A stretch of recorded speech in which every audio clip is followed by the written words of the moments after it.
Greetings, family. Greetings from the Whole Self Ministries. I am Dr. Takeda. I am your pastor for the next few moments.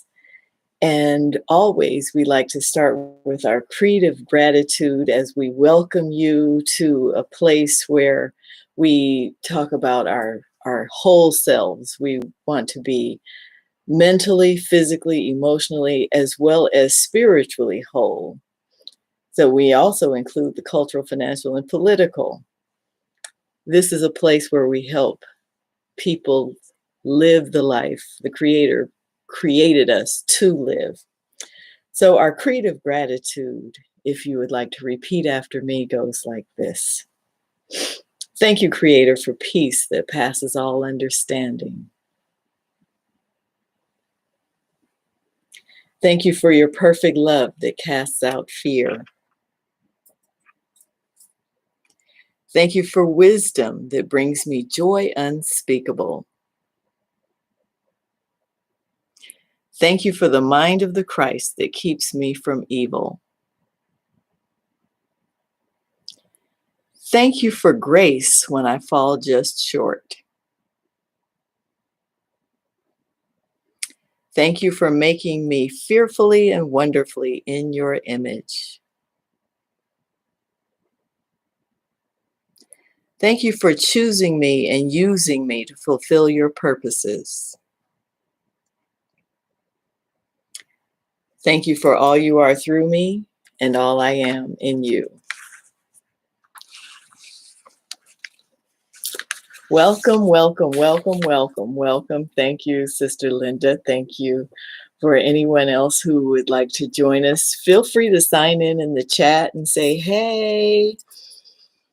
You know, I went through a situation. I'm working on a project, and it went through so much. So I was working so hard to make it happen that it forced me to really get into myself to figure out what faith is.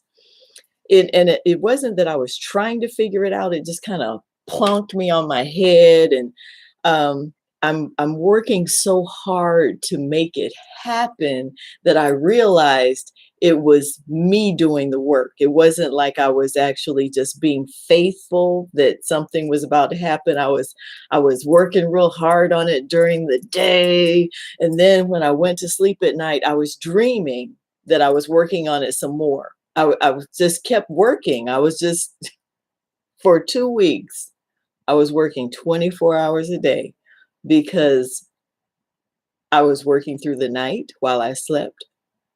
I was working during the day. Now, mind you, that could be beautiful. It's fruitful. It can bring about a lot of what you're working toward. But what it was winding up doing was making my body hurt because I was never actually getting rest. I was never actually getting full sleep. And part of what I teach is the 5 pillars of self-care. You got to get nutritious food, clean water, fresh air, exhilarating exercise, and rejuvenating rest. I was not getting rest. So I said, okay, something has to happen. I got to let something go. I got to release something because my body is not going to be, even if I were able to bring this about, my body wasn't even going to be able to stand it. I wasn't going to be able to enjoy what I was bringing about. Building a place where people can come to get respite. Mind you, I'm building a place where other people can come get respite, and I'm not getting my respite in the meantime. So I knew something had to change, and I let it go. And I've heard so many people preach and teach over the years that you can't receive a blessing with your hands closed. And that's what I was doing. I was doing the work. I was working at it, but my hands were closed because I was so busy working at it, working. So I just released it. I released it. I let it go. And the next day, I got a blessing regarding this thing I had let go. the place I was looking for to put it just opened up. So let me tell you what I learned about faith in that whole thing. You know, there's the scripture, Hebrews 11:1, that says, faith is the substance of things hoped for and the evidence of things not seen. Now, over the years, I've heard this and it sounds so mystical. Faith is the substance of things not seen. And I thought, what does that even mean? What the substance of things not seen? Substance is what you can touch, yet it's the the substance, the touched part of what you can't see.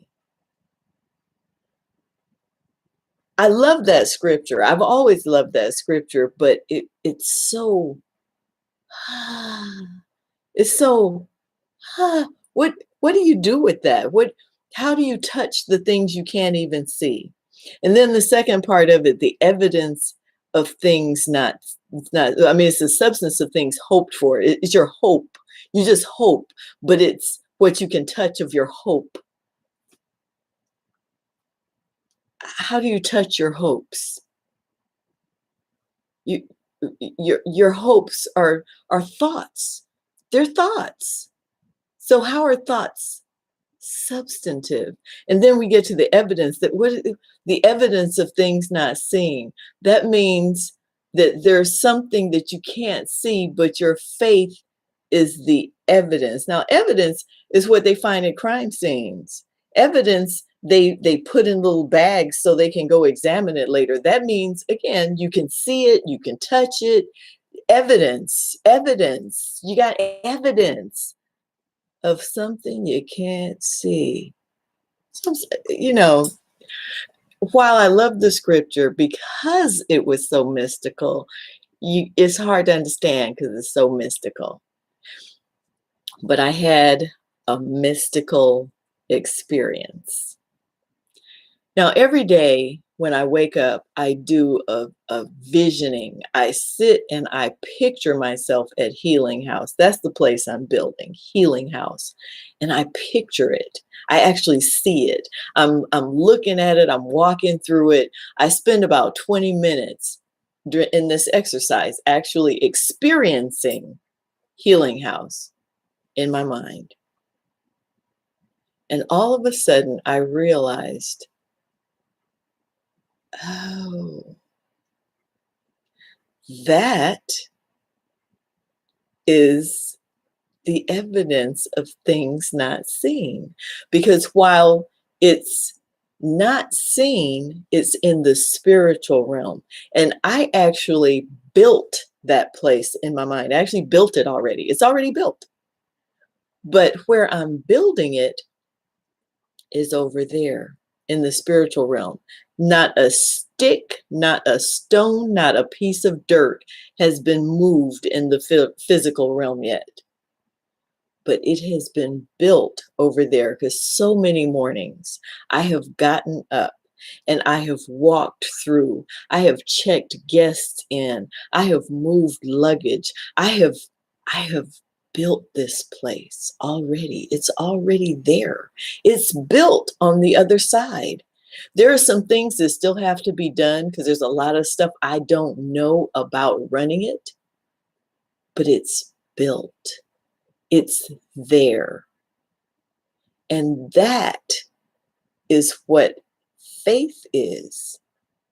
That is what is meant by the evidence of things not seen. My faith is that evidence. I still can't touch it in this realm, but it's already built. You get that? So when we build something, when we think about something in our minds, it's being built in the spiritual realm. When we think about getting, I'm gonna become a doctor when I grow up. I'm gonna become a lawyer. I'm gonna build a house. I'm gonna take this vacation. We start building it here, and it's being created on the other side. It's being created. Sometimes it takes a long time for it to be built because we waver. When our faith is wavering, it takes longer to be built. So we might be putting up walls, putting in floors, putting in the countertops, putting in everything that makes this building the building we want it to be.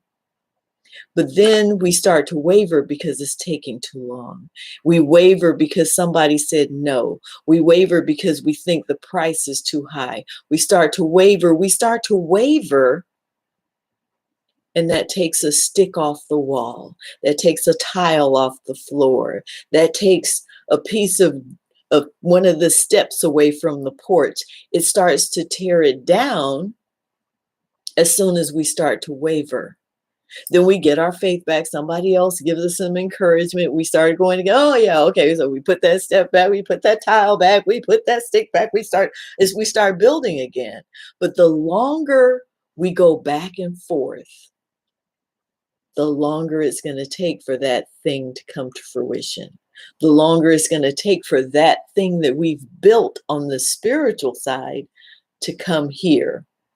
There's another scripture that says, whatever you shall bind on earth shall be bound in heaven. Whatever you shall loose on earth shall be loosed in heaven. We build it right here. We're binding and loosing right here. We're doing it right here in our heads with our tongue. We're speaking it into existence, or we're speaking it out of existence on the other side. We're doing it. And as soon as we change our mind, we flip around, we change it, we start to tear it down. Planning is building in advance on the faith that next year we're taking a vacation. That's right. That's how faith works. That's exactly it. You start planning. Soon as you start planning, it's being built on the other side. As soon as you start looking for a vacation place, you're building it on the other side. And as soon as you say, oh, we don't have any money, you start taking that, it starts being torn down on the other side. That's why stuff takes so long.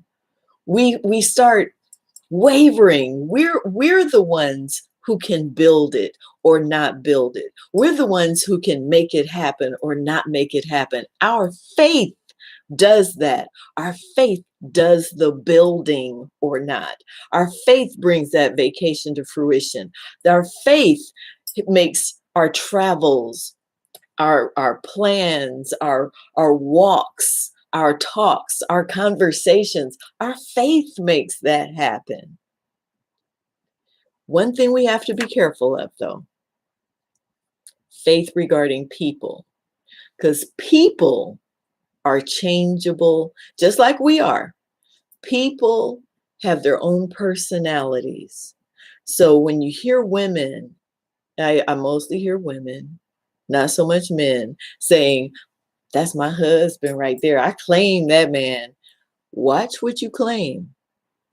Because people, we all have our issues. We all have our background. We all have our baggage. And you might like what you see on the surface. Surface might be great. Even for people you know, surface, great. Ooh, check that brother out. Check that sister. Woo!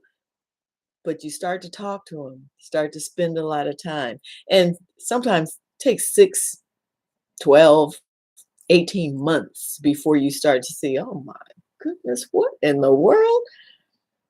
Every time I say this, then he does that. But you didn't know that at first.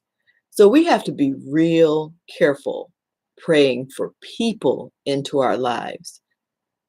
Thank God, God brings people together, you know, who when we're faithful and we say we want somebody compatible with us, then if we wait, we can build that on the other side. A person who is compatible, we start to draw that to us. And that's all we need to say. We want somebody who's compatible, because God knows who's compatible with us better than we do. We can name all this stuff that we think we want in a person, but God knows what's inside us. God knows what we need. Some of you looking at me know you would not necessarily have chosen the person you're with had you known everything about him, but, or her, but God knew. God knew. God knew you were going to be able to work it out, or God knew all the little nuances. God knew. So when we talk about faith, we're talking about building something. Faith, we think of faith as just kind of uh, it's this airy fairy belief, and we think of it as inactive, but faith is active. Faith is doing something. I sit and picture this place. I put time and energy into picturing this place. I'm calling that place in, and then I'm working toward it. I'm actually making phone calls. I'm doing the work to make it happen. And that's what happens with the vacation. You start picturing it, you plan it, you start making the phone calls, you're building it on the other side. That's what faith is. Faith is active. Faith isn't just a dormant something that we pretend we have and hope things will work out. It's active. Faith is active. It's work. And we can't waver. As soon as we waver, we're starting to tear down what we're building. So let's get active, people. Let's have faith. Let's start building. Let's start creating something that's great for this planet. Because right now, we're all struggling. We're all, there are divisions taking place in families. A lot of people are isolated, but faith is going to help us build something better on this planet. So much good. There's a lot of bad that has come out of this pandemic, but so much good is coming out. Families are coming together. People are spending more time being introspective, being more faithful, creating things. I'm seeing so many people creating businesses online. And a lot of people are saying they did it because now they had the time. They've slowed down. So allow this time to help you build your faith, to help you build something that's going to improve the world. I want to thank you for coming and joining me this afternoon. As always, I wish you all God's best as you live the life God created you to live. Until we see each other again, I ask that you be peaceful, productive, and empowered. Shem Hotep.